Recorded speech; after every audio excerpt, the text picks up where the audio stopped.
আজ ঢাকার বাতাস অস্বাস্থ্যকর, শীর্ষে আছে দিল্লি, লাহোর। বিস্তারিত দেখুন অগ্রযাত্রা ডেস্ক রিপোর্টে।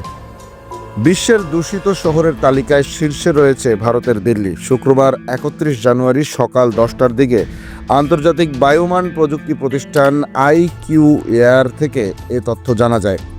আইকিউ এয়ার বাতাসের মান নিয়ে লাইভ বা তাৎক্ষণিক সূচক প্রকাশ করে, যা একটি নির্দিষ্ট শহরের বাতাস কতটা নির্মল বা দূষিত সে সম্পর্কে মানুষকে তথ্য দেওয়ার পাশাপাশি সতর্ক করে।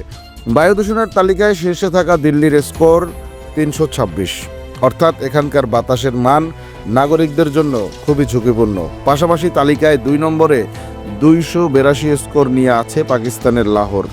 এছাড়া 178 স্কোর নিয়ে 5ম নম্বর স্থানে রয়েছে ঢাকা, অর্থাৎ এখানকার বাতাসের মান নাগরিকদের জন্য অস্বাস্থ্যকর।